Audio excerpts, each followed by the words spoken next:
Je vous cache pas que j'ai du mal quand je reviens un peu sur Zoom. Ils ont beaucoup changé l'interface, les boutons, ce qui est pas mal parce que bon voilà, ça veut dire que les choses évoluent. Mais en tout cas, c'est pas non plus toujours très intuitif. Au début, on se mêle un peu les pinceaux. Donc voilà, comme je disais, on va plus travailler sur comment embellir votre projet. Vous avez les présentations dans un peu plus d'une semaine, ce sera le 22, n'est-ce pas? C'est un jeudi. Oui, c'est Ok. confirmé. Donc voilà. Moi, ce que j'ai préparé, bon, ça c'est une présentation, je pense que vous deux, vous me connaissez, mais bon, rapidement, je suis Prospérin Saloon, donc à la JCI, j'étais issu de la JCI Tana. J'ai commencé en 2006. Je suis tombé par hasard sur un petit projet de la JCI, un projet de formation qui m'a beaucoup intéressé. Après, je me suis intéressé dans tout ce qui est domaine affaires. C'est ça surtout qui m'a attiré à la JCI. Après, en termes de gestion de projet, bien sûr, ce sont des projets sur le domaine affaires. On avait le Carrefour des entrepreneurs que j'ai piloté avec vous là dans le temps. Après, on a fait aussi quelque chose qui m'a beaucoup, que je trouve jusqu'à maintenant très grave à Madagascar, ce sont les accidents de la route. Et je suis très sensible au fait parce que je pense que un accident, ça peut arriver, mais on ne devrait pas mourir d'un accident. C'est pour ça que dans le temps, j'ai initié, j'ai lancé un projet qui s'appelle tout ce qui est protection en fait par rapport à tout ça. C'est des initiatives simples. Et aussi après, je me suis porté volontaire et bon, j'étais élu, j'étais notre SG à l'époque de la JCI Tana. Après, j'ai pris la direction, enfin, on appelle ça VP, du domaine affaires, 2 ans successifs. Bon, pourquoi? Parce que normalement, on fait qu'une année. Mais après la deuxième année, notre VP a eu un souci, donc il devait être remplacé en cours de l'année après 3 mois de fonctionnement et c'est moi qui ai repris ça.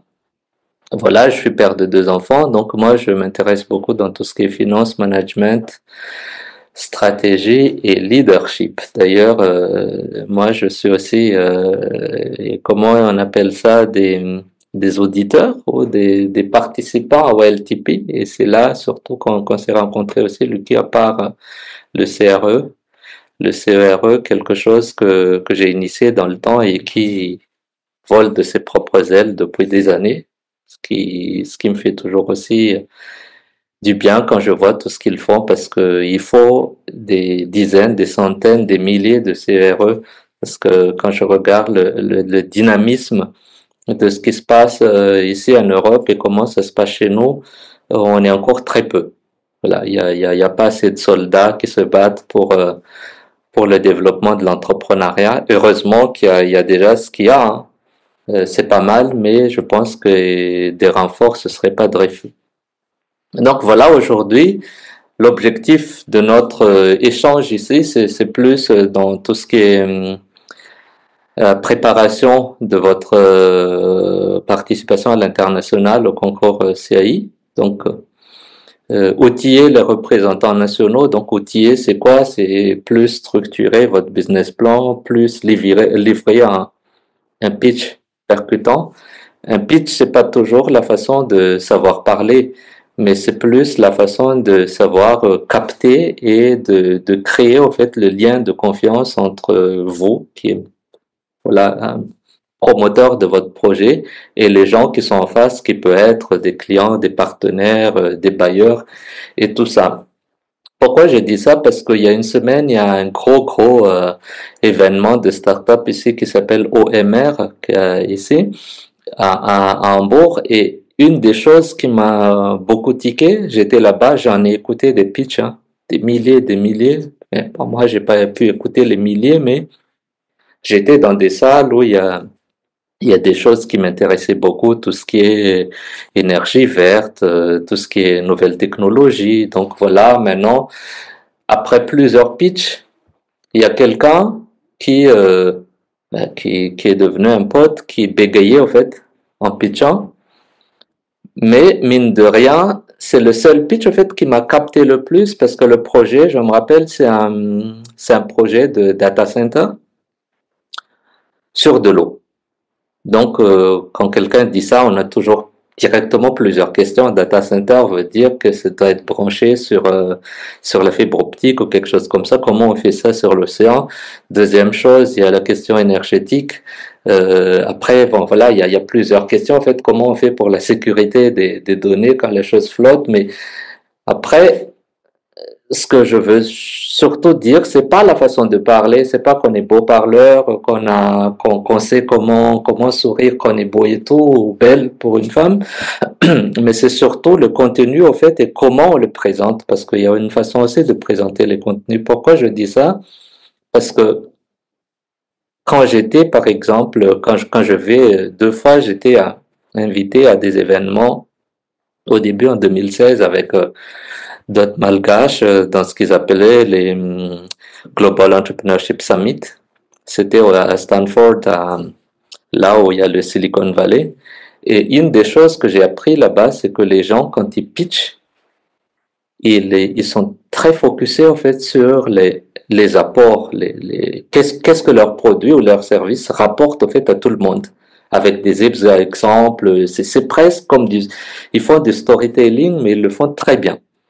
Et après, quand je regarde les pitchs, que ce soit en France, bon, en juin par exemple, je vais encore aller aussi à Viva Technologie pour voir un peu qu'est-ce qui se passe là-bas. Mais je participe aussi à pas mal de choses ici en Allemagne.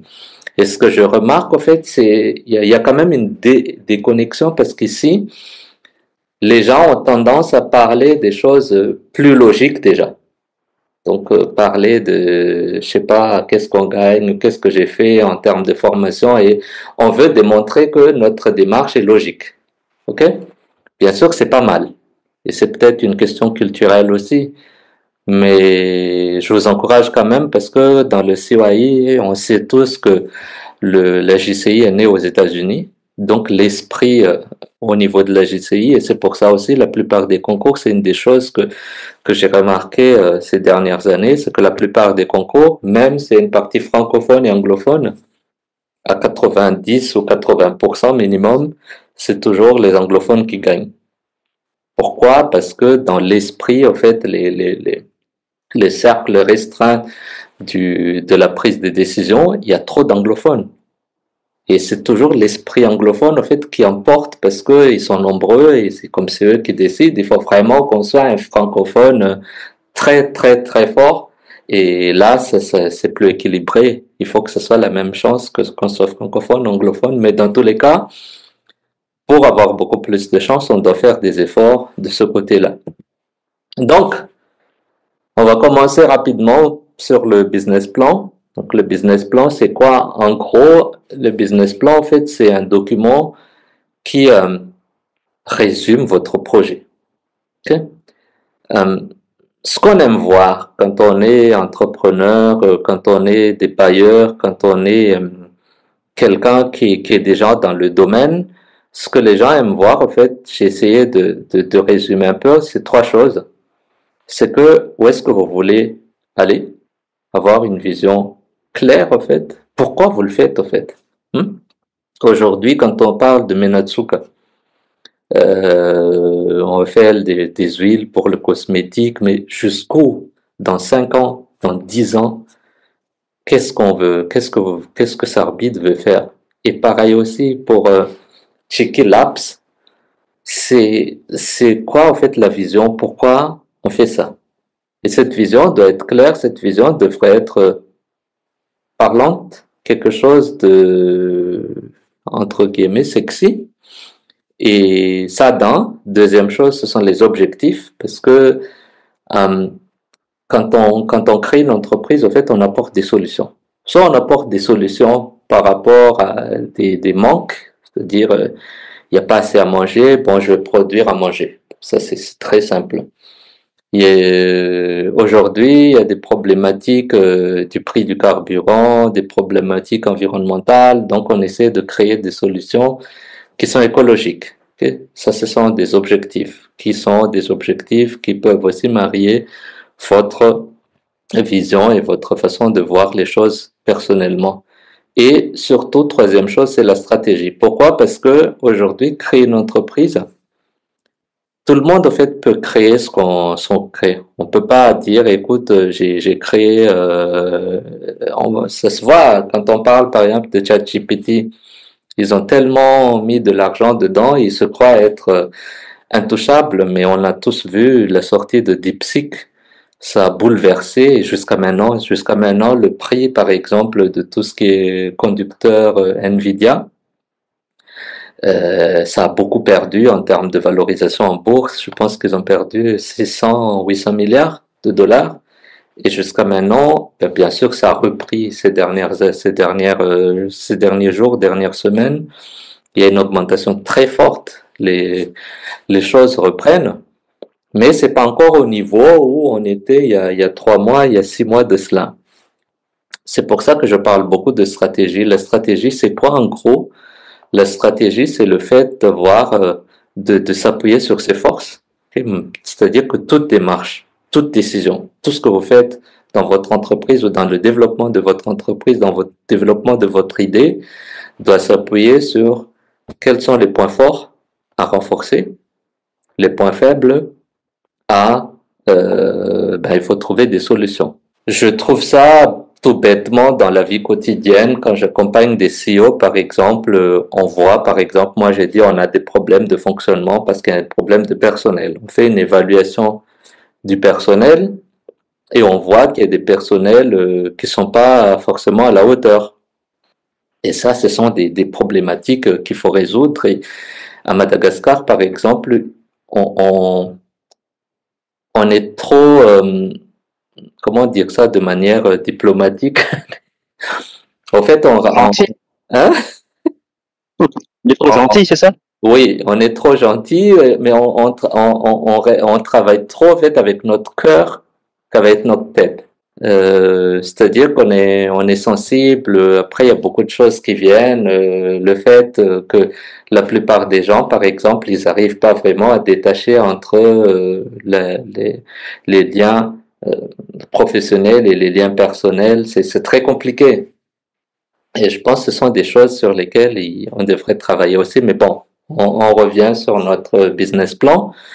Donc voilà, pour tout le monde, le business plan, c'est un outil de conviction. C'est-à-dire que si on veut savoir sur le projet, tout est là. Et quand on lit, on devrait être convaincu. Et bien sûr, s'il n'y a pas assez de questions, on peut poser toujours des questions, revenir aux promoteurs et tout ça. Donc, pour qui est le business plan? Comme on a dit, c'est généralement, on parle d'investisseurs parce que qui dit business plan, en fait, ça a commencé par le plan financier dans les années 70 et ça évolue avec le temps.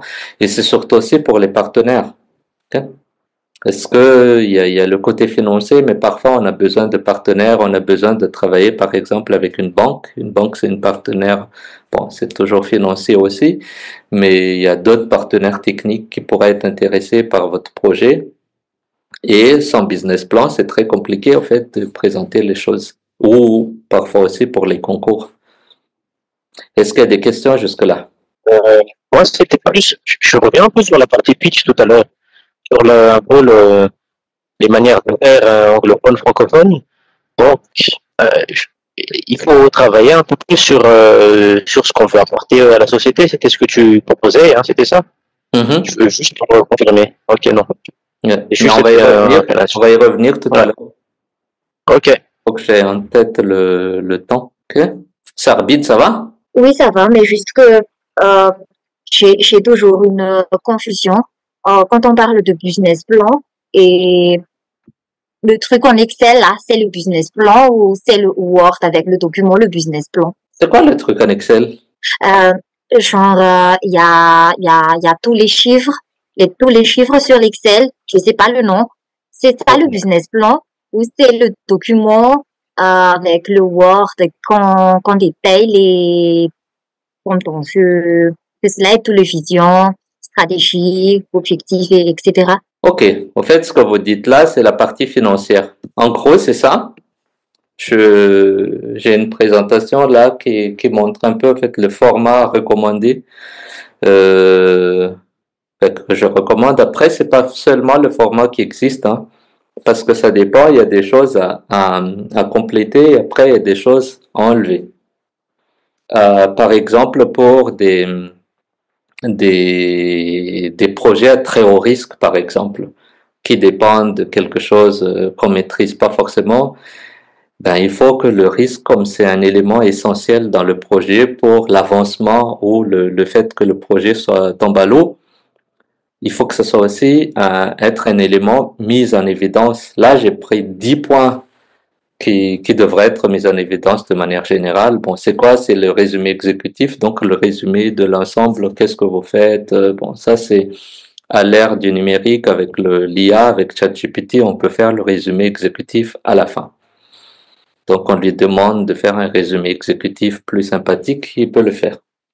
Les problèmes identifiés, parce que pourquoi on crée une société, il faut toujours partir d'une problématique. Une société, au fait, ou un projet, c'est une réponse, c'est une offre. Et pourquoi on fait cette offre? Parce que s'il n'y avait pas de problème, il n'y a rien, pourquoi on crée, au fait, cette offre? Ok? Je prends un truc basique, par exemple, la téléphonie mobile. Pourquoi on offre la téléphonie mobile? Parce qu'avant, on ne pouvait pas quitter sa maison. Le téléphone reste à la maison et c'est problématique. Chaque fois qu'on doit passer un appel, soit on est bureau, soit on est à la maison, soit il y avait même aux États-Unis les beepers. C'est-à-dire que ça bip et on va dans un cabine téléphonique, mais tout ça, maintenant, ça n'existe plus. Ça a disparu. Ok? Et par rapport à ça, en fait, c'est quoi votre contribution? Pourquoi votre projet?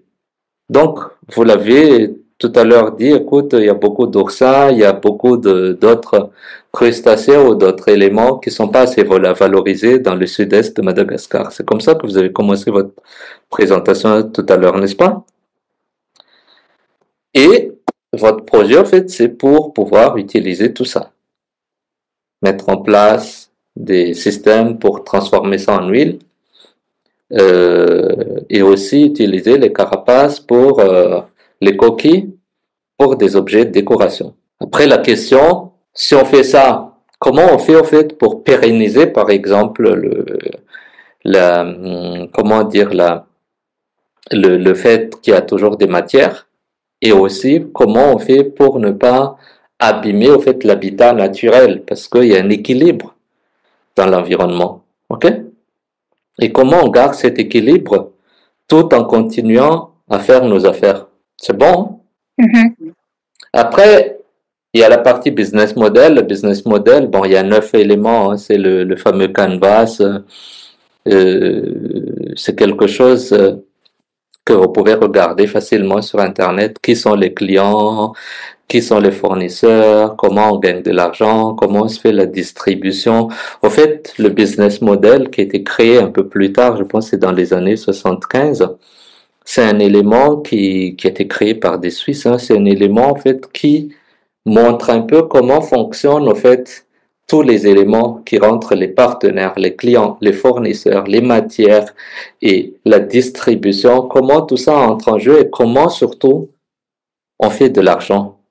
Parce que la plupart des business, soit on fait de l'argent, ok, soit on est dans la partie qu'ils appellent l'économie sociale, mais la plupart, en fait, c'est surtout pour gagner de l'argent avec. Et gagner de l'argent ne se fait pas forcément de manière directe. Vous voyez très bien ce qu'on utilise tous les jours, Facebook. Il n'y a pas d'abonnement, il n'y a rien. Donc, il y a pas de l'argent qui vient directement. C'est l'utilisation des data, en fait. Et la mise à disposition des pubs, les gens cliquent. C'est ça qui fait que ils gagnent de l'argent et encore, ils distribuent cet argent. Parce que pour que les gens puissent rester sur Facebook, qu'est-ce qu'on fait? Ben, il faut des créateurs. Donc, les gens, les créateurs qui font des vidéos, des textes et tout ça, Facebook rémunère. Et donc, il y a un double fonctionnement. Il fait partie, enfin, il prend l'argent, c'est chez les grandes sociétés ou tous les vendeurs, même pas forcément grandes. Même nous aussi, on peut vendre sur le marketplace de Facebook en moyennant quelque chose sur chaque produit vendu. Et puis, ça tourne et ce qu'il gagne, il partage aussi en partie un peu. Donc voilà, il y a l'étude de marché. Je l'ai dit, il y a des projets qui demandent des études de marché. Il y a des projets qui demandent pas forcément des études de marché, mais plus des études des besoins. Par exemple, quand on parle de huile Cosmétique, bien sûr, ça dépend. Si c'est de l'huile qui va être utilisée par le grand public, il faut une étude de marché. Si c'est une huile qui va être réutilisée par des entreprises pharmaceutiques, cosmétiques et tout ça, il faut regarder les besoins à l'international. Est-ce qu'il y a encore des besoins à compléter, à combler, au fait, des marges pour pouvoir vendre, ou est-ce qu'il y a plus? S'il y a plus, qu'est-ce qu'on fait pour prendre une part de marché aux sociétés qui sont déjà en place? C'est tout ça, et c'est ça, en fait, la stratégie de commercialisation. Les deux sont liés. C'est l'étude de marché, en fait, tout ce qui est force, faiblesse, tout ce qui, l'environnement et tout ça, tout ce que l'étude de marché donne, c'est ça qui va définir, ou avec ça, vous allez travailler votre stratégie de commercialisation. Après, je parle de l'équipe parce que dans une entreprise, il faut toujours une équipe. La qualité de l'équipe, en fait, bien sûr, c'est très important parce que s'il n'y a pas une équipe très forte, le business peut pas être, voilà, même si peut pas être pérenne, ce que je veux dire, même si le promoteur est très fort et il connaît son projet et tout, au fil du temps, au fur et à mesure qu'on avance, à un certain moment, on a besoin en fait de confier une partie des activités et des tâches à d'autres gens. D'accord? Après, il y a une partie finance, tout ce qui est prévisionnel, et je pense que c'est de ça que vous avez parlé tout à l'heure quand vous avez dit des tableaux Excel. Ok. Et il y a les Oui, besoins. c'est vraiment ça. Mhm. Donc, il y a les besoins de financement. Si jamais vous avez besoin de financer, bon, il y a des projets où les gens ont déjà les cartes en main, hein, donc ils n'ont pas besoin d'être financés par qui que ce soit. Sauf peut-être au moment du développement, parce il y a des choses comme ça aussi. On démarre l'entreprise, on n'a pas besoin de financement. Demain, après-demain, il y a tellement de demandes, donc l'application devrait être x10. Il faut beaucoup plus de data centers dans le cloud, il faut beaucoup plus de développeurs, il faut, je sais pas, traduire en d'autres langues, il y a des attaques, il faut renforcer la partie sécurité. Tout ça, en fait, après un certain moment, demande beaucoup de fonds. Ok.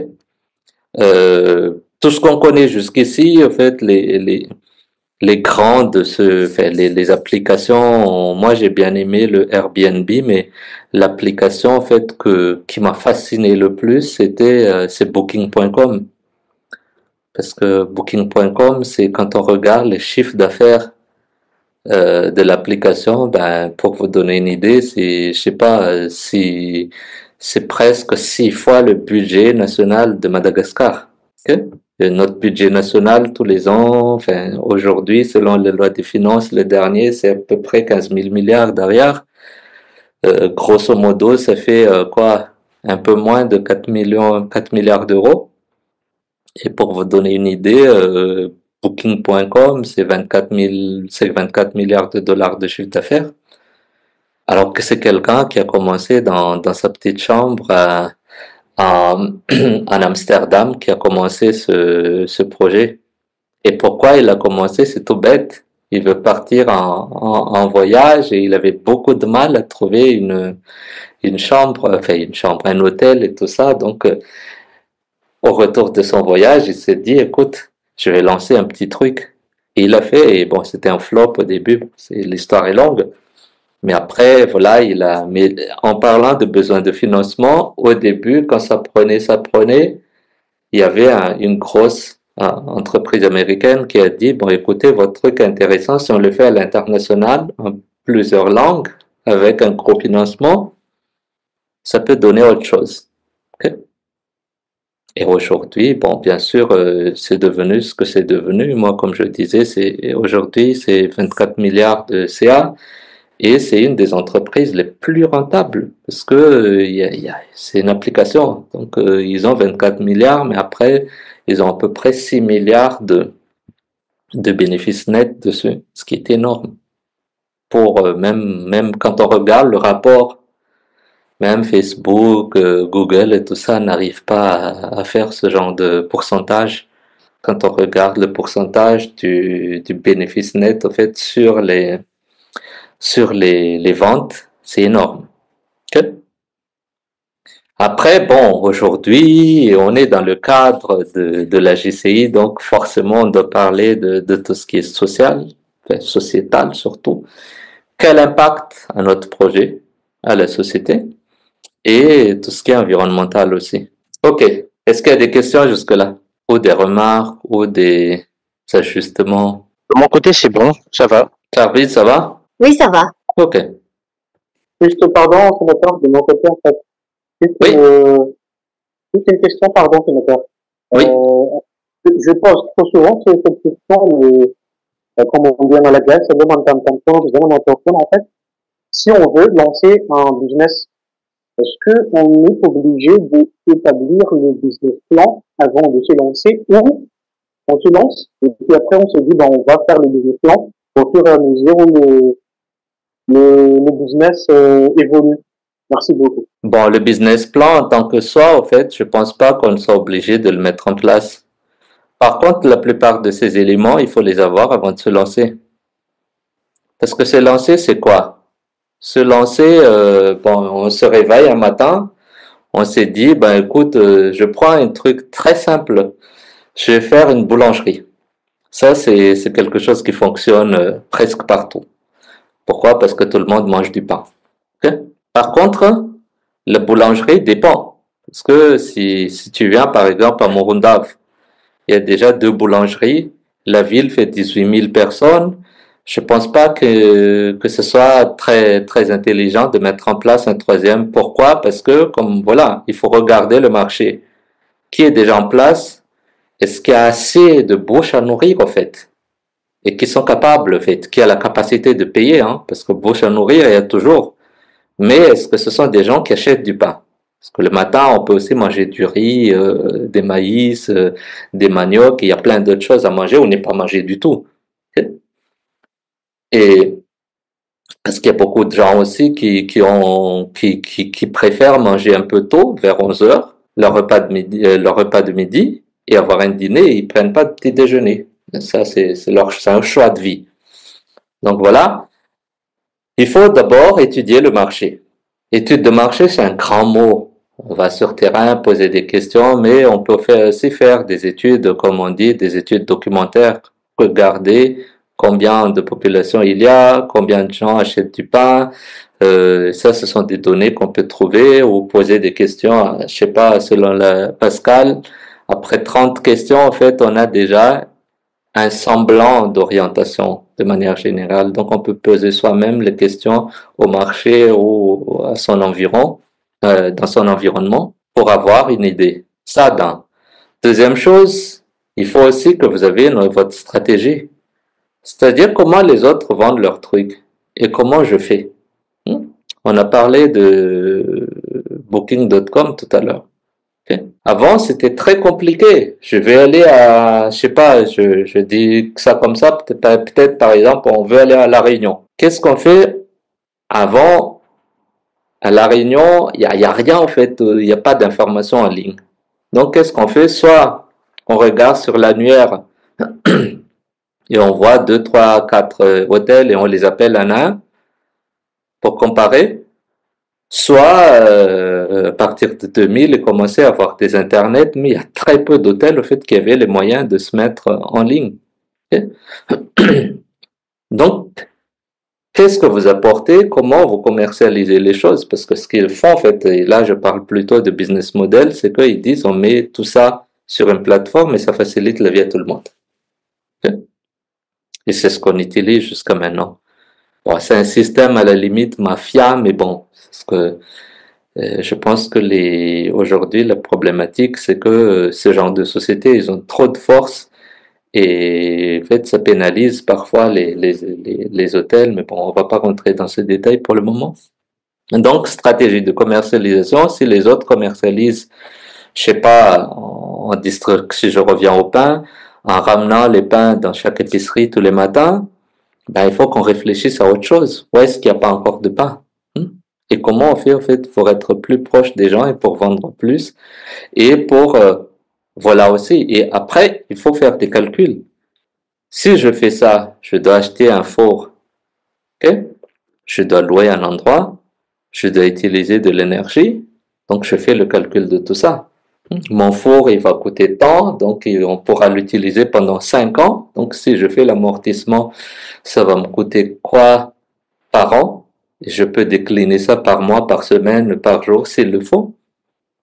Et quand je fais le calcul de tout ça, il y a les matières premières, la farine, il y a mes efforts personnels. Si je me prends un salaire, si je fais que le calcul de tout ça, est-ce qu'il reste encore quelque chose? C'est-à-dire le prix de vente de chaque pain fois X, le nombre du pain produit. Si j'enlève toutes les charges, est-ce qu'il y a encore quelque chose? S'il n'y a pas, ben ça sert à rien d'avancer. Ça met à cette alate, comme on dit à malgache. Sinon, on peut avancer. Donc voilà, c'est toujours la démarche, en fait. Bien sûr, entre rédiger un document et faire des notes, c'est plus simple. OK? Mais, généralement, quand on fait un business plan, en fait, c'est avec nos notes qu'on fait aujourd'hui. On a des outils pour nous appuyer dans tout ça. Encore une fois, j'ai parlé de l'IA.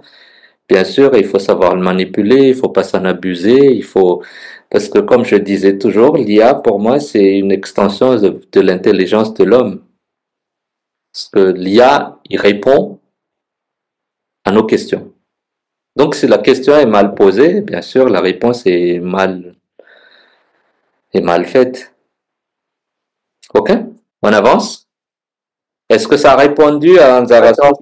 Oui, oui, c'est vraiment clair, c'est très clair. Merci beaucoup, Sénécal. Merci. Donc, les erreurs classiques à éviter, ça, je voulais partager rapidement. Donc, dans le business plan, en fait, c'est pour ça que j'ai fait référence, comme je disais, l'IA est une bonne chose, mais il faut aussi faire attention à l'IA. Parce que ça se voit tout de suite. Quand les gens font des documents, il y a plein de textes qui servent à rien. Ben, c'est forcément, ça vient de l'IA. Okay? Il n'y a pas de style, les syntaxes. Bon, bien sûr, avec des prompts, on peut améliorer tout ça. Mais aussi, nous, en tant que, bon, les gens qui lisent, ils ont aussi des logiciels. Bon, maintenant, ce qui est à la mode, c'est 0ia.com. On prend un document, on met là, et 0ia.com va dire, écoute, ça a été généré par un IA ou ça a été fait par la personne. Et là, les gens, on peut créer facilement les gens, que ce soit pour les lettres de motivation, des choses simples ou des documents toutes faites. Bon, après, ça évolue toujours parce que l'IA peut contourner aussi ce genre de site. On peut aussi paramétrer dans, je sais pas, DeepSeek ou ChatGPT en disant, ben écoute, fais-moi un texte qui est pas identifiable par tel site. C'est-à-dire, c'est un jeu qui évolue toujours, mais dans tout ça, il faut qu'on amène aussi notre part de réflexion personnelle et c'est toujours le mieux parce que l'IA en tant qu'IA, c'est une IA, quoi, c'est une machine. Donc, trop de texte, c'est pas bon. Il faut beaucoup de visuels. Parce que quand on dit, je pense que dans chaque page, hein, parce qu'un business plan fait à peu près 20 pages. Sur les 20 pages, il faut qu'il y ait des visuels dans chaque page. Quand je dis visuel, c'est pas forcément des photos des gens, mais il y a des choses qu'on peut présenter en tableau, okay? Ou en image. Quand on raconte, par exemple, le processus, je sais pas, de valorisation des oursins, on peut très bien imaginer. Quand on explique le processus du fonctionnement ou de l'expérience client dans une application, il y a des process pour ça.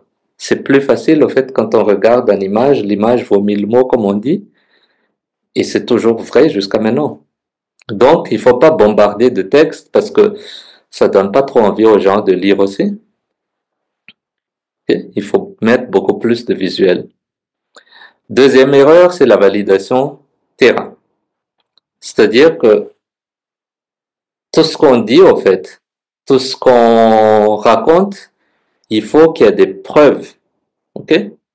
Bien sûr, les gens vont pas dire où est la preuve, mais de manière inconsciente, quand on lit quelque chose avec des éléments de réponse qui dit tel chiffre, on l'a vu dans tel machin et ça a été recoupé avec tel, quand on le lit en fait de manière inconsciente, on est plus attiré par ce type de projet qu'un autre qui balance juste des chiffres ou des données sans rien donner, ok, ou sans rien justifier. Donc, il faut toujours des validations. Il faut aussi des validations quand on dit, bon, on a testé aujourd'hui, quand on parle d'application, par exemple, il y a ce qu'ils appellent le proof of concept. Et c'est aussi vrai pour Sarbit. Quand on fait l'huile de oursin, vous avez testé comment on fait l'huile et ça donne l'huile. Et après, l'huile, on l'amène en laboratoire. Aujourd'hui, je pense, bon, je sais pas, mais ce que je connais, ce qui est sûr, c'est que, il y a au moins un laboratoire à Tana qui peut faire tout ça. Je sais pas comment ça s'appelle, l'Institut Pasteur, je pense. Ils font des tests et d'échantillonnage et tout ça, de tout ça. Et moi, je pense il faut aller vers ça, la densité de l'huile, le taux de je sais pas quoi. Il y a plein de choses dans les huiles qu'il faut vérifier, hein. Même le taux de fer, le taux de minerai, le taux de je sais pas quoi. Et ça, il faut tester et pour dire qu'on a de l'huile, en fait, qui sont aptes à être utilisées parce qu'en fait, ça aussi, c'est vérifiable sur les besoins des clients. Ils vérifient tout ça. Les chiffres incohérents et non sourcés, ça reprend un peu ce que je dis sur la validation de terrain, c'est que ben, parfois quand on lit des documents, il y a un chiffre au début, on lit 3 pages après, il y a un autre chiffre. Okay? Ah, je sais pas, on a servi ou on va servir tel nombre de clients par an parce qu'il y a tel nombre dans la ville. On continue à lire. Écoutez, les gens qui lisent, on retient quand même certaines choses. On voit après les mêmes types d'éléments, mais avec des chiffres différents. Et ça, c'est pas bon du tout. C'est un très mauvais signe. Okay? Et les chiffres devraient être sourcés. D'où viennent ces chiffres, en fait? Pour faciliter comment dire, comme je disais, c'est de manière inconsciente, les gens acceptent plus, au fait, quand il y a ça. Manque de clarté dans le business model. Les 9 éléments du business canvas, il faut toujours apprendre ça par cœur pour votre projet. C'est pas beaucoup, c'est juste 9 éléments. Qui sont mes clients? Segmentation, ciblage, ok? Parce que si on essaie de vendre à tout le monde, ben, ça marche pas. Faut toujours avoir un cible. Et c'est aussi vrai, même des choses aussi basiques. Moi, j'ai lu des textes sur les TikTokers africains, par exemple, il y a 2 semaines, qui râlent parce que en Europe, quelqu'un qui a peut-être 1 million de vues, il a, je sais pas, 1 000 euros, par exemple. Quand on est en Afrique, avec 1 million de vues, on a à peu près 200 euros. Ils ont dit, ah non, les TikTok, ils sont pas équilibrés. En Afrique, ils paient moins. Bon, le truc, en fait, c'est que selon les sources de TikTok, leur calcul est simple. Dans votre followers, ils évaluent. Est-ce que les followers, quand ils cliquent, est-ce que ce sont des gens qui achètent? Oui, ce sont des followers qui ont beaucoup plus de valeur.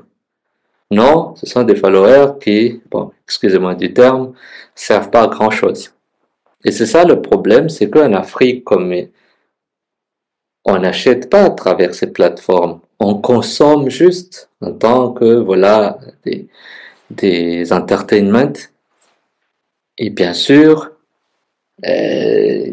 TikTok gagne pas de l'argent, et s'il gagne pas de l'argent, il peut pas partager quelque chose qu'il a pas. Okay? C'est ça le truc. Et il faut que TikTok explique ça, sinon on interprète autrement. Et c'est grave.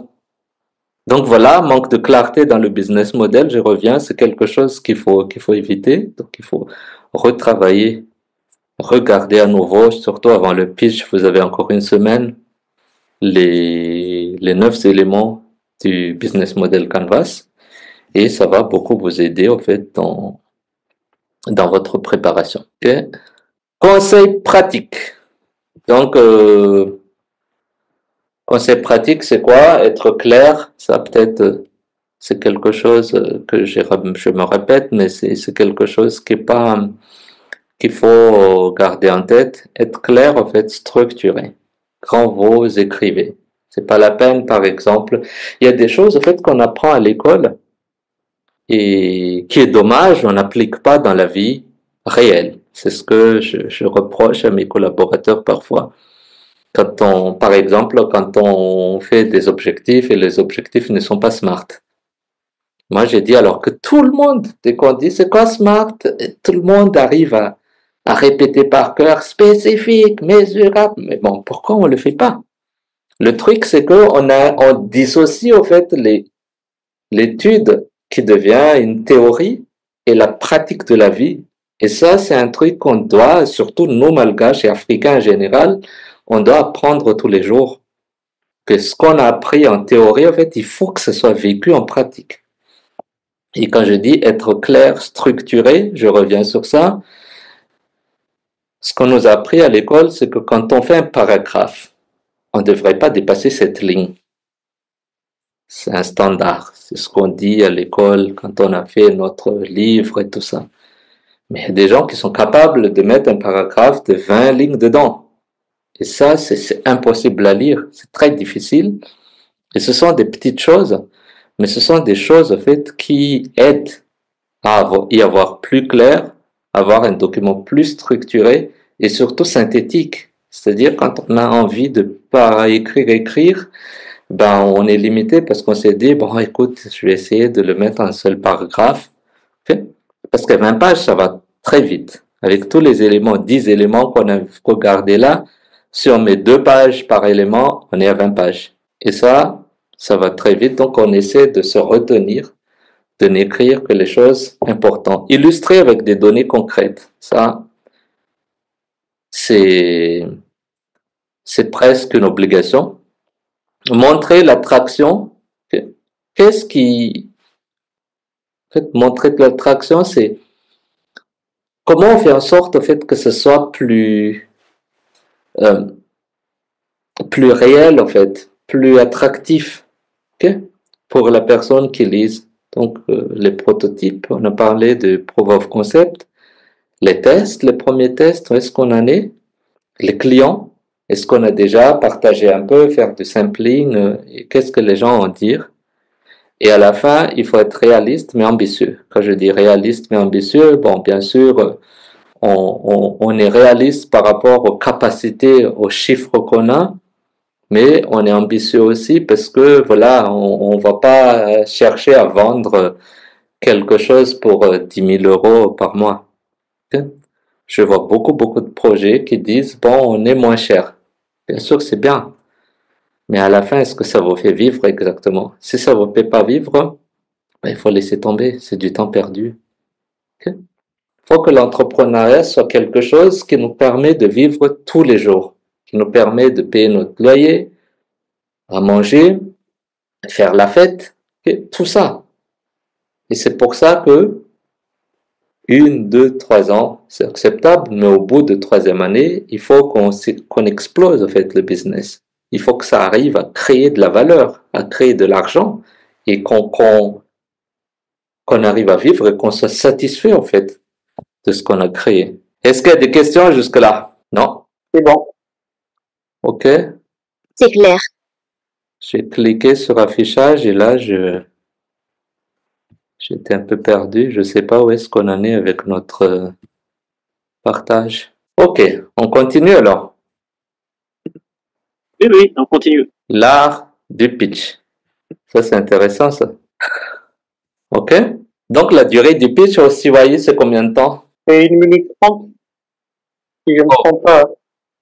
C'est encore pire que... Au niveau Afrique et Moyen-Orient, Ok. c'est 1 minute 30. Oui. Oui, mais Et après, il y a des tas de questions-réponses. Ça va être chaud, ça. Parce qu'une minute 30, c'est pas énorme. Hein. Ok. Donc, on revient sur ça. Le pitch, en fait, bon, la durée, je suis désolé, je savais pas que c'était 1 minute 30 pour vous, mais généralement, c'est de 3 à 5 minutes. Donc, voilà, 1 minute 30, c'est aussi jouable. La structure, en fait, que je propose, hein, après, bon, il y a des choses qu'on va enlever parce que là, pour 1 minute 30, c'est trop long. Donc déjà, toujours, en fait, c'est comme quand on fait du storytelling et quand vous regardez les gens qui montent sur scène pour présenter quelque chose, généralement, en fait, on commence par une phrase d'accroche. Ok? Donc, je sais pas, en parlant de Chiki, par exemple, c'est quoi le phrase d'accroche? C'est peut-être un chiffre qui interpelle. Aujourd'hui, par exemple, est-ce que vous savez que la diaspora malgache rapporte 400 millions d'euros de fonds à leur famille à Madagascar chaque année? Okay? Ce qui représente à peu près 5% de notre PIB. Ça peut être une phrase d'accroche. C'est grave, hein? 5% du PIB, c'est énorme. Alors que c'est juste pour, voilà, j'envoie 100 euros à mon cousin parce qu'il veut acheter je sais pas, un jean, 3 t-shirts, tel envoie 50 euros. C'est pas des gros montants, hein. Mais bon, après, il faut faire le calcul, il y a 350 000 malgaches, rien qu'en France, ben, c'est normal après. Okay? Quand on a fini avec la phrase d'accroche, là, en fait, on devrait attaquer avec la problématique. Vous savez que, enfin, il y a des petits termes, en fait, pour dire les choses, comme Sarpid a fait tout à l'heure, en fait, bon, qu'est-ce qui se passe au sud? Les choses ne sont pas utilisées comme il faut, voilà, et quelle solution on apporte? Ok? Comme c'est pas utilisé, on va mettre en place un système pour les transformer en huile et aussi pour ne pas perdre le déchet. On a aussi une idée pour les carpasses, enfin pour les coquilles, pardon, on va faire des objets de décoration.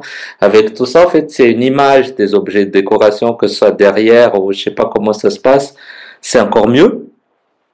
Est-ce que vous avez des présentations à faire, en fait, des PowerPoint lors de la présentation ou pas? Ou juste freestyle, ou vous savez pas? En fait, on a déjà envoyé leur vidéo préalablement. Ok? Et c'est la vidéo qui va être défilée. Et puis après, il y aura le question-réponse.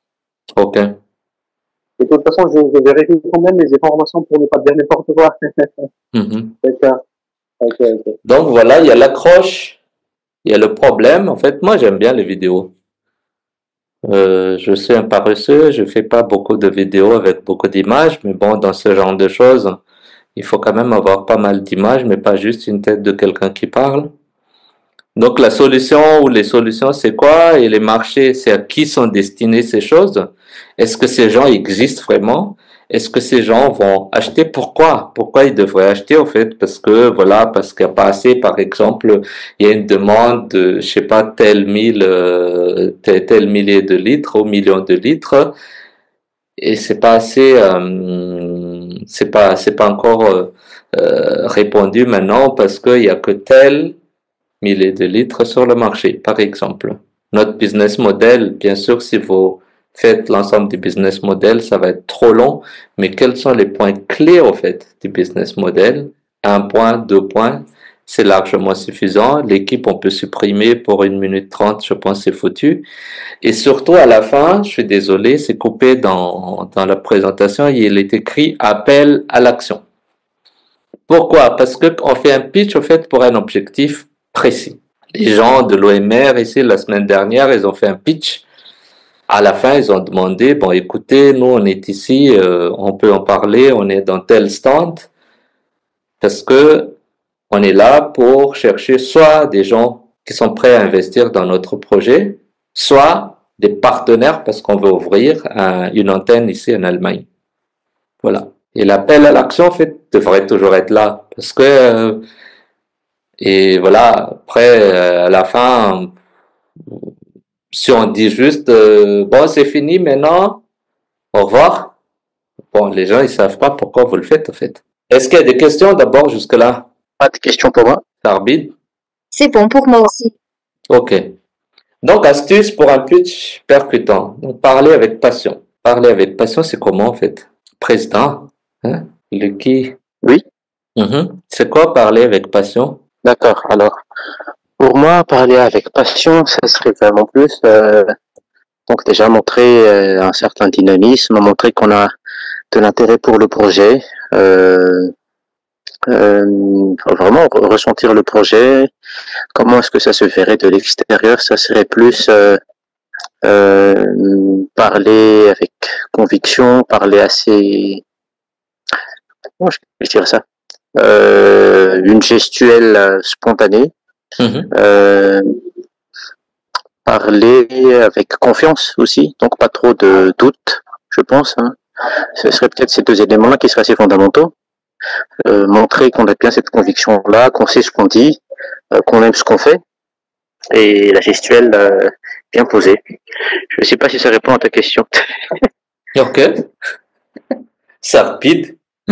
Oui, pour moi, c'est parler avec sa patience et parler avec un dynamisme. Et surtout, surtout le why, le parti, pourquoi tu as fait ce projet, qu'est-ce qui t'anime à faire le projet. On voit à travers ta parole que tu es vraiment passionné en faisant cela, à mon avis. Ouais, merci. Ben, ce que vous dites, vous deux, en fait, c'est complémentaire. C'est ça, en fait, on sent, on ressent quand quelqu'un parle de quelque chose qu'il aime, c'est son bébé. On ressent, en fait, quand on regarde. Ok.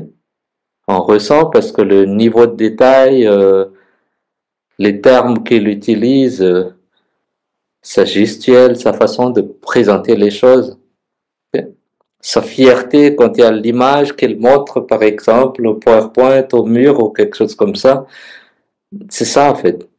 Ça, il y a un truc où je pense plus on s'entraîne, plus on fait des recherches sur notre projet, plus ça vient tout seul. Parce que plus on dépense du temps, plus on se l'approprie vraiment. Ok. Voilà. Après, soyons simples. Faut pas utiliser des termes complexes, des choses qui sont parfois difficiles à assimiler.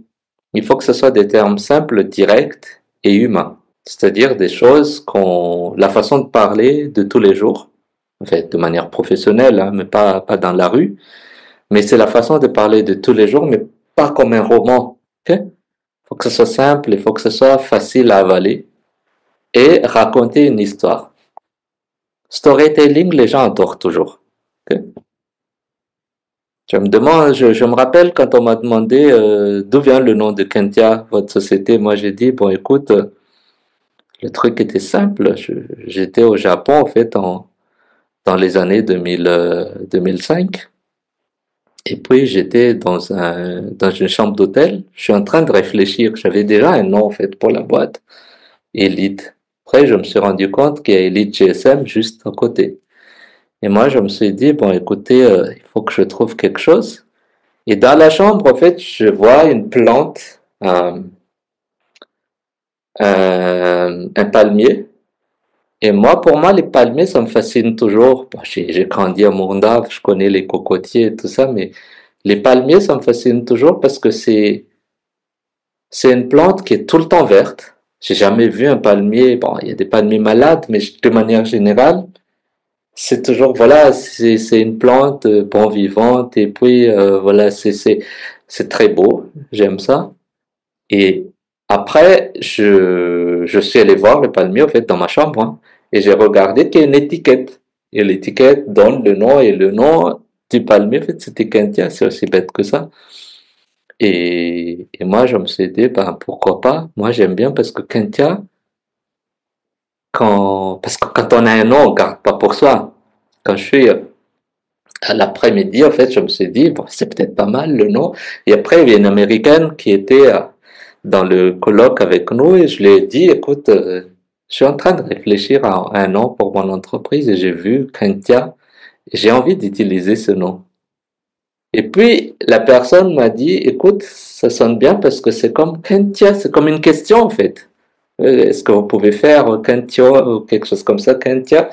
Et elle a dit, ça fait quoi l'entreprise? Et j'ai raconté un peu ce qu'on faisait. Enfin, l'entreprise n'était même pas encore en place, c'était un projet. Et c'est comme ça. Et la dame m'a même dit, peut-être que tu devrais avoir une telle idée pour faire plus simple, pour le logo et tout ça. Mais c'est ça. Et une des personnes, en fait, à qui j'ai raconté ça, il m'a dit, écoute, je veux être partenaire avec toi, est-ce que tu ouvres encore ton capital? C'est comme ça que j'ai travaillé avec ce gars qui est toujours là avec moi jusqu'à maintenant. Mais c'est ça, les gens aiment les histoires et il faut pas créer parce qu'il faut trouver en fait l'histoire. Bien sûr, dans chaque projet, il y a plein d'histoires. Mais quelle est l'histoire en fait la plus intéressante dans toutes ces histoires? Parce que, bon, bien sûr, quand on parle de Kentia, il y a peut-être aussi d'autres histoires. Quand on a commencé, quand on a galéré, il y a plein d'histoires. Mais sur le nom, c'était ça. Utiliser le visuel, ça on a déjà dit tout à l'heure, et s'entraîner. S'entraîner, c'est toujours important, et s'entraîner, soit on s'entraîne devant un miroir, soit à l'ère du numérique, il faut prendre un film il faut filmer en fait ce qu'on fait. Filmer parce que le jour où on s'est dit, attends, je vais faire un film, généralement, je sais ça, je fais pas mal de vidéos par jour, j'ai pas le temps, donc je fais une seule prise et bon, c'est pas une manière très professionnelle de le faire, mais j'ai envie de dire que ça passe ou ça casse, mais c'est pas trop ça, mais je fais une seule prise, mais après quand je regarde mes vidéos, parfois, euh, je vous avoue que moi je me suis dit j'aurais pu le dire comme ça ou j'aurais pu faire comme ça là. Mais bon, comme c'est fait, bon, je laisse juste parce que pour moi l'objectif c'est plus partager. Mais c'est toujours bien aussi que quand on partage, il y a un fond, mais il faut que la forme suive aussi. Donc, il faut jamais oublier les deux. Donc, pour le storytelling, est-ce que vous avez déjà des histoires par rapport à vos deux projets là? Pas d'histoire. Oui, si. Comme pour Menatsuk, le nom signifiant les huiles venant des oursins. Mhm. Du Menatsuk. Et l'histoire aussi, c'est que avant, on avait un oncle souffrant d'une maladie chronique, le cancer. Et plus tard à l'université, lorsque j'ai fait la science marine, j'ai vu que bon, c'est une maladie qu'on pourrait prévenir par une simple geste ou par une sorte d'alimentation, Mhm. comme les oméga 3, oméga 6, etc. Et c'est ce qui m'a inspiré à créer Menatsuk. Et c'est aussi une sorte de vision pour Menatsuk de contribuer à la santé, à la prévention du cancer parce que dans les huiles qu'on a découvertes dans les oursins, il y a une propriété anticancéreuse. Mhm. Mais vu que ça nécessite beaucoup de temps, on a entamé dans la partie cosmétique qu'on a déjà fait une sorte d'étude pendant 2 ans Mhm. avant notre mise au marché cette année. Et voilà, c'est l'histoire à raconter pour Menatsuk. Ok, merci. Bon, on va passer à une petite présentation d'un pitch exemple par le formateur vidéo. Vidéo, j'ai pas. Donc, moi, j'ai pas beaucoup de pitch en tête, mais moi, je pense, en 1 minute 30, moi, je pense peut-être que quelque chose je peux essayer de présenter, même si je le fais là de manière spontanée, hein, et je réfléchis encore même, qu'est-ce que je vais présenter? Hmm. Ah tiens, je suis partenaire dans un projet, au fait, de bus. Ok. De tickets, enfin, de paiements électroniques, les frais de bus. Donc, moi, si bon, mon associé va me tuer si je raconte des bêtises ici, mais si on me demande, par exemple, de présenter ça, moi, je commencerai par quelque chose de très simple. Comme on a dit, il faut une phrase d'accroche. Bon, écoutez, Atana, en fait, c'est une ville qui bouge beaucoup, qui évolue beaucoup, avec beaucoup de trafic. Aujourd'hui, il y a 3000 bus qui circulent tous les jours. On n'a pas les chiffres exacts, mais on pense que 30% de la population utilise ces bus et Tana, Grand Tana, au fait, dans un rayon à peu près de 10 km, il y a 2 500 000 habitants actuellement. Donc, en termes de marché, c'est un énorme marché. Le frais de bus aujourd'hui, c'est 500 riyals. Okay? La problématique, c'est que tous ces flux financiers se font aujourd'hui de manière manuelle. À l'ère du numérique, bon, donc il y a des oublis, il y a des gens qui montent et on a oublié de prendre ces frais. Parfois, c'est l'inverse. Il y a des gens qui ont payé leurs frais et qui n'ont pas encore reçu la monnaie parce qu'il y a beaucoup de flux, donc c'est oublié, il y a beaucoup de pertes et c'est pas hygiénique parce que, bien sûr, vous voyez l'argent qui passe par des milliers de mains. Et imaginez, en cette période où on va rentrer en hiver, donc il y aura beaucoup de gens qui aura la grippe et tout ça, et c'est encore aussi un élément qui pourrait favoriser comment dire, l'expansion rapide de diverses maladies. Donc, notre solution aujourd'hui, c'est de proposer une carte prépayée où les gens peuvent payer par non-contact en fait NFC. C'est-à-dire que dans chaque puce, on va mettre des boîtiers et les gens ont déjà de l'argent dans leur porte-monnaie électronique, ils passent, clic, ça fait bip, et ils ont déjà payé. En fait, ça va aider à avoir beaucoup plus, enfin, faciliter les flux, c'est-à-dire pour le propriétaire de bus, il va savoir exactement une analyse déjà sur les recettes, sur à quel moment, en fait, la fréquence augmente. Et aussi, dans ce boîtier, en fait, il y a un élément qui va nous permettre, comme une GPS, de tracer le tour du bus et ça va faciliter la gestion et pourquoi pas optimiser demain et après-demain l'utilisation de ces bus, c'est-à-dire faire sortir peut-être beaucoup plus de bus pendant des périodes données et ralentir pendant certaines périodes pour, voilà, équilibrer et faire des économies sur le carburant. Aujourd'hui, ça fait à peu près 6 ans qu'on a développé ce modèle, donc on est en train de faire un proof of concept et on a testé sur des lignes. Quand on en arrive, il y avait déjà plus de 300 utilisateurs qui l'ont utilisé et jusqu'à maintenant, on trouve que le système est stable, que ça fonctionne. Donc le next step, c'est de passer à la production, avoir les droits d'utilisation, mettre en place les contrats avec l'État et tout ça. Avec la partie de l'État qui s'en occupe, c'est surtout la commune et surtout entre les utilisateurs, bien sûr, des gens lambda et les propriétaires de bus.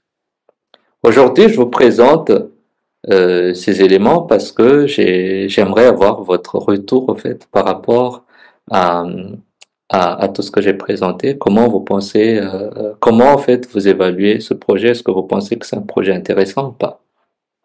Merci pour votre attention. Voilà. Est-ce que vous avez compris en fait ce qu'on fait? Spécialement pour moi, j'ai essayé. C'est ce que j'ai retenu dans tout ce que vous avez partagé tout à l'heure, c'est que c'est pour l'amélioration comment dirais-je, l'amélioration et aussi du flux de monnaie en fait, c'est ça. Et pour éviter cela, une simple carte suffit pour régler tous les problèmes. En général, c'est ça ce que j'ai retenu. J'ignore si c'est ça l'essentiel ou pas. Ok. Lucky, ça arbitre. Ouais, c'est clair. Mais moi, j'ai juste une question. Puisque là, je crois que tu l'as fait en peut-être 3-4 minutes pour ce terrain. Ouais. Mais nous, avec la contrainte qu'on a maintenant de le faire en 1 minute 30, en fait, sur quels éléments il faut vraiment insister si on doit vraiment donc réduire au minimum, vraiment à l'essentiel, ce serait quoi les éléments qui sont vraiment obligatoires à mettre dans les 1 minute 30? Moi, je pense que les éléments, en fait, selon moi, hein, quelle est la problématique et pourquoi cette solution doit absolument être mise en place? Si on arrive à répondre à ces deux questions, c'est l'essentiel. Pourquoi en fait cette solution mérite au fait d'être vue que d'autres solutions, parce que bon là on est dans un concours, hein. Donc chacun vient avec des propositions de projets, de start-up, des solutions et pourquoi ma solution est la solution? Okay? qui doivent choisir, mais pas les autres. Merci. Charpit? Plutôt ma question, vu qu'on devrait présenter notre pitch à quelqu'un pour démontrer si c'est bon ou pas, j'en profite. Est-ce que ce serait possible de vous le montrer avant le jour J du concours, par exemple? Ben, si tu me paies, oui. D'accord. C'était une blague. Et Ouais, ben, c'est avec plaisir, hein, c'est 1 minute 30, donc c'est pas non plus un truc de vie, donc ça va. ça va. D'accord. Et à part ça, je pense que si on a encore le temps, je pense que mettre la demande aussi, c'est aussi pertinent pour le pitch d'une minute 30. À part le problème et la solution, mettre notre demande aussi, je crois que c'est pertinent. Oui. Après, c'est votre projet. Vous savez, comme on a dit ici, en fait, il y a quoi? Il y a l'accroche. Ça, c'est toujours sympa de, même si c'est une seule phrase, il faut pas dépasser les 5 secondes. OK? Quand je dis, par exemple, je sais pas si ça fait combien de secondes, je dis, est-ce que vous savez qu'il y a tel nombre de population à Tana, il y a quel nombre de bus? Bon, ça fait 7 secondes. Mais il faut créer ça. Et le problématique, en fait, ça, on gagne pas, on perd pas non plus beaucoup de temps parce qu'on dit juste, il y a ça. Quand on dit, par exemple, aujourd'hui, il y a beaucoup d'investisseurs, mais pas assez de structures pour les accompagner. C'est 6 secondes. Bon, après, c'est trop vague. Si on arrive à placer 2, 3 chiffres, c'est pas mal. Après, c'est quoi la solution? Et c'est la solution, en fait, là où sur les 90 minutes, vous devez utiliser le tiers. Ok? C'est quoi la solution? Qu'est-ce que vous apportez? Et surtout, est-ce qu'il y a un marché dessus derrière, comme Sarpid a dit? Ok? Mais à la fin, n'oubliez pas l'appel à l'action. C'est bon? Ça, c'est quelque chose que je voulais faire avec vous, mais bon, vous êtes que deux finalement. Préparation des mini-pitch par binôme. Et comme vous n'êtes pas côte à côte, je vais plutôt vous demander de travailler sur votre pitch. Et comme Sarbid a dit, on pourra faire même sur comment ça s'appelle, sur WhatsApp. On va regarder la vidéo et puis prendre 5 minutes pour faire un feedback et je pourrais donner mon avis. Ok? Ok. Donc, on va, vous deux, en fait. Ouais, c'est bon pour moi. Donc voilà, je pense que j'ai essayé de gérer comme il faut les 1h30. Là, il nous reste 2 minutes. Si vous avez des questions. Moi, à ce niveau, ça va. Ouais, c'est plus des feedbacks par rapport au pitch déjà. Et Fulco a déjà envoyé une vidéo avec pour un premier jet de vidéo. Bah, déjà, peut-être qu'on peut travailler sur un retour là-dessus.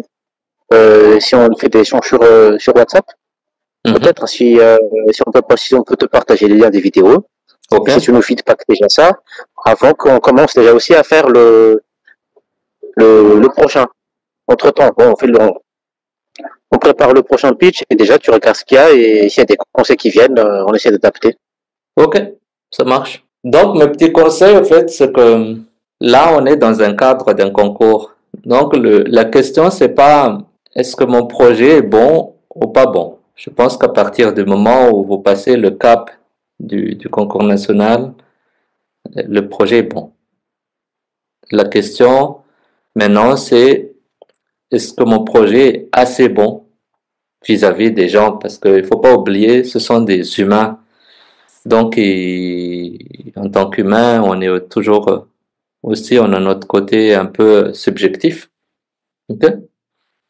Donc, qu'est-ce que les jurys, au fait, veulent voir dans ce genre de concours? C'est plus de clarté. Ok? Que quand on regarde, quand on vous écoute, c'est clair. On sait qu'est-ce que vous faites. Ça d'un. De deux, est-ce qu'il y a un impact? Ok? Impact environnemental, impact par rapport à l'économie, impact à plusieurs niveaux. Ok? Et surtout, est-ce que c'est crédible les chiffres que vous avancez? Donc voilà.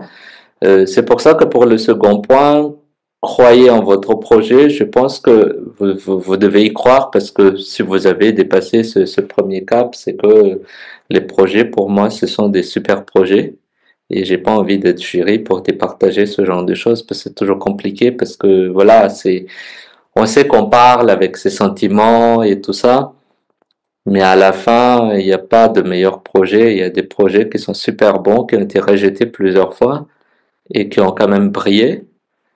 Il y a des projets qui ont été applaudis et tout, mais qui ont aussi capoté. Donc, dans tous les cas, il n'y a pas de garantie derrière par rapport à un concours, mais ça fait quand même toujours très bien de gagner un concours parce que ça nous renforce encore plus et ça nous permet d'ouvrir plusieurs portes en fait pour la suite. C'est surtout ça. Donc, il faut montrer en fait que vous croyez à votre projet, ok? Et surtout, dernière chose, c'est que il faut rester motivé. Dans ce genre de concours, c'est toujours compliqué. On peut être stressé. On dit, ben, vous passez dans 5 minutes. Après, non, non, finalement, c'est en retard. Après, on avance. On peut se déstabiliser très vite. Mais moi, je pense que le plus important, c'est de rester calme, d'être motivé et de garder son cap. D'accord? D'accord. Merci. Voilà. Sinon, je vous remercie. On a dépensé, on a écoulé notre temps. Monsieur Anzarasu, est-ce qu'il y a encore des choses à dire avant qu'on se quitte? Ce que je peux vous dire, ce matin, en fait, merci beaucoup. Vous aurez dû faire autre chose au lieu de me partager ce que vous venez de partager tout à l'heure, mais je vous dis, bon, il y a ces jeunes-là qui veulent faire quelque chose qui va faire bouger le ligne de l'histoire, donc c'est nécessaire de les aider, d'aller en avant. Merci beaucoup, sénateur. Vous avez donné de mieux ce que vous avez, et merci aussi à Fardi Bilouti d'avoir dispensé votre temps ce midi. Donc, j'ai plus les mots à rajouter, mais je tiens à remercier sénateur Ferrand et j'espère qu'on se reverra dans une autre circonstance. Maravilha de Vata, comme on dit dans le sud. Là où il y a les oursins. Ouais. Donc voilà, la suite, ce sera dans, comment ça s'appelle, sur WhatsApp alors. Allez, bon après-midi à vous. Merci beaucoup. Merci beaucoup. Bon après-midi. Au revoir.